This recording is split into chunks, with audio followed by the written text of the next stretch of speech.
What is up, guys? It's the Sound Alchemist, part of One Mind Syndicate, and today I bring you day 2 of Halloweek, a whole week of horror-themed Warhammer 40k videos, and today is one that covers the demonic weapons found in the hands of demons, honestly, and Primarchs.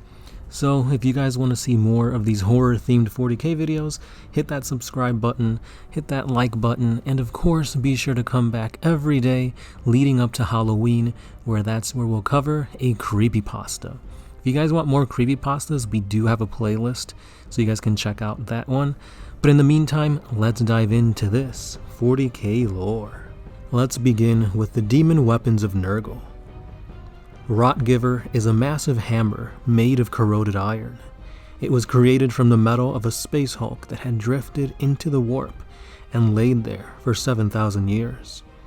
The metal was then forged in a furnace that was fueled by thousands of corpses, and finally it marinated in the slime of a toxic pit. The demon bound within rots and decays any and everything nearby. Even its wielder is not safe, unless they are able to sway the demon to their side. Legends state that these scythes, known as man-reapers, are bathed in the pestilence of Nurgle himself, for so long that a piece of his essence remains within the blade. This massive power scythe can cleave a man clean in half in a single swipe, or provide a slow, agonizing death as their wounds fester and they begin to rot from the inside out. They are often wielded by the Death Guard's Death Shroud Terminators, but the most famous and feared Man-Reaper is that of Silence, the demon Primarch Mortarian's personal weapon. The demon bound to Silence is so powerful that a mere scratch is enough to rot flesh to pools of vile sludge, and metal to rust almost instantly. Not to mention its poisonous smog that constantly billows after every swing. Next, we cover the demon weapons of Slaanesh. We all know that Slaanesh is known for pleasure and pain-inducing weapons, but the Wit Stealer sword is something else entirely. This vile demon weapon is often taken into battle by greater demons, and even the Keeper of Secrets. With each attack landed, the victim's thoughts, dreams, and memories are torn asunder, until the foe is either rendered brain-dead, or they die from being stabbed, hacked, and sliced to death. And then we come to the infamous Laryn Blade, which was created by the Xeno race of the Lair, which Fulgrim found in a temple dedicated to Slaanesh. This silver sword housed a vengeful demon within. So powerful was the demon that it took control of the Primarch's body, and during the Dropsite massacre ended the life of Ferrus Manus, when Fulgrim hesitated to do so. Currently, it is wielded by none other than Lucius the Eternal. Next up, we come to the demon weapons of Khorne. Goreseeker contains the soul of a ravenous flesh hound who always thirsts for blood. Its wielder is imbued with the demon's bestial nature, allowing them to attack in a rage-fueled frenzy. The axe itself is adorned with fangs of the hound bound to it, and some say that the demon inside is much worse than the horrors wrought by any other flesh hound currently in existence. The Black Blade of Angron is the Primarch's personal weapon, which houses a demon so powerful that no matter the enemy, Angron can cleave them clean in two. During the First War for Armageddon, Angron came face to face with the warriors of the Grey Knights. After seeing its destructive force, the Knights of Titan made it their priority to destroy the blade, and after a deadly battle, the deed was done, and the blade ceased to exist. Or so they say. Next, we come to the demon weapon of Tzeentch. Wielded by only the strongest of Chaos Psychers, Pandemonium Staves are an obsidian rod, standing taller than that of a man. They draw in all light from around them and give off an unnatural feeling of dread. When psychic energy is channeled through the weapon, the demon within screams in agony as the rod emits all the light taken in and emits it as a powerful psychic blast.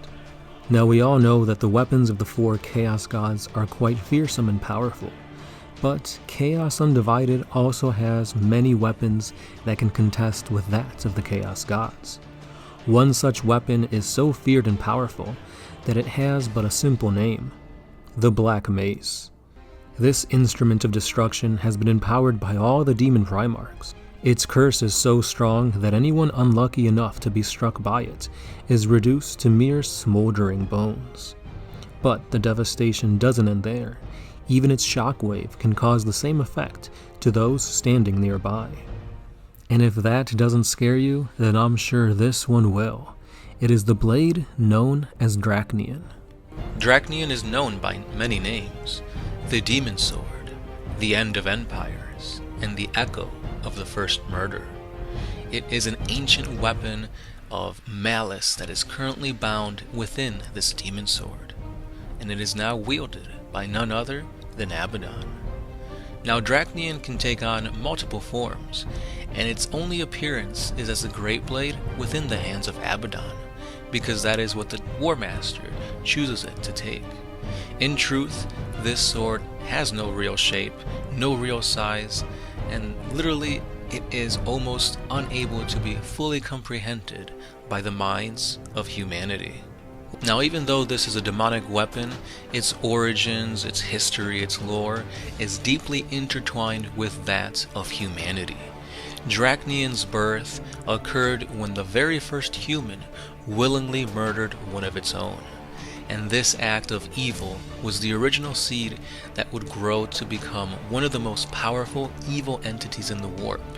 Throughout the untold millennia within the warp, this demon began attaining power, gaining more souls, gaining strength basically through the evil actions of humanity, whether it was murder, malintent, pretty much anything that the Chaos Gods embody.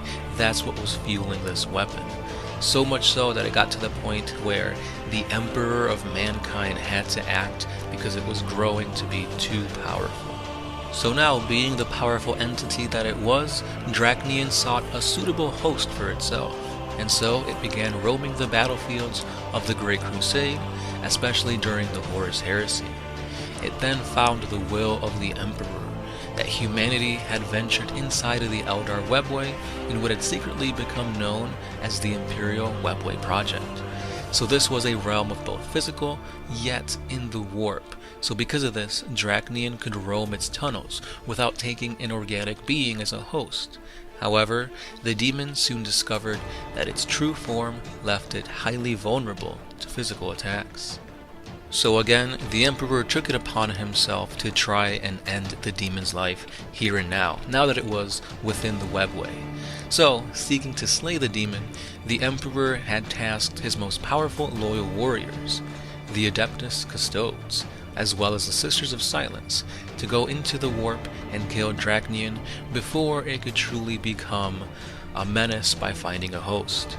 They did manage to inflict serious wounds, and the wounded Dracnian hid amongst its lesser kin, and reverted back to its original plan, to find a host for demonic possession.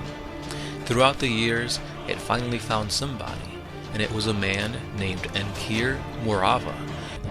He shed its host skin, and he retreated once again, but this time, the Emperor physically stepped in. So this is when the Emperor and Dracnian met once again in the warp, and the two would do battle. Or so, that's what the Emperor thought. Unfortunately, the Emperor's power was so immense that a new dawn illuminated the tunnels of the webway. His literal anger became manifested into an army of golden specters.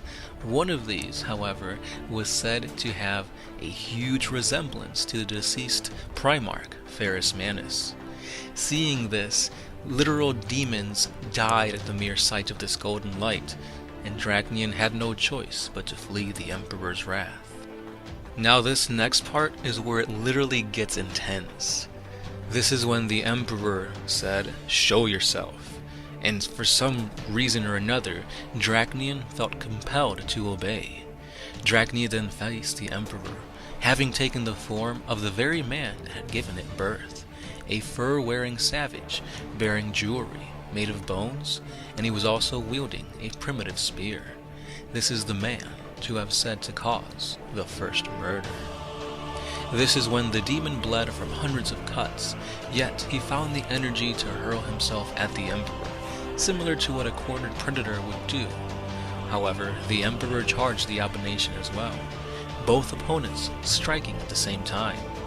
5 long sword-like talons pierced the master of mankind's golden armor, and the Emperor bled profusely, but his will would not be broken. Letting go of his flaming sword, the Emperor then seized the demon with both of his hands, and in a golden radiance of light, he forced Dracnian to adopt a new form, a fine sword that pierced his body in its rage. This sword's bone blade had hundreds of tiny mouths which hungrily lapped at the divine blood running from the Emperor's wound.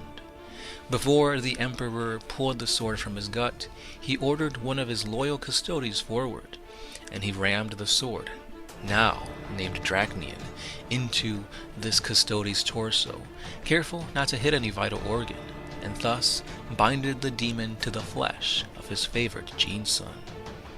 The sword vanished, leaving Dracnian trapped inside the custodian's body. And with a single order, the Emperor told his faithful guardian to vanish into the webway, to never be seen again. And with that being said, those were some of the most horrific and gruesome demon weapons found in the lore of Warhammer 40k. Let me know which one of these do you believe is the most devastating of the demon weapons. In my opinion, it's gotta be the undivided ones. Like the Black Mace and Dracnian are just so overpowered compared to those of the Chaos Gods. But anyway, if you guys want more horror-themed 40k videos, stay subscribed, because for this whole week, we have Halloweek, where I do horror videos each and every day, leading up to a gruesome creepypasta on Halloween. So again, stay subscribed, hit that like button, and I'll see you in the next one. This has been The Sound Alchemist, part of One Mind Syndicate. Peace.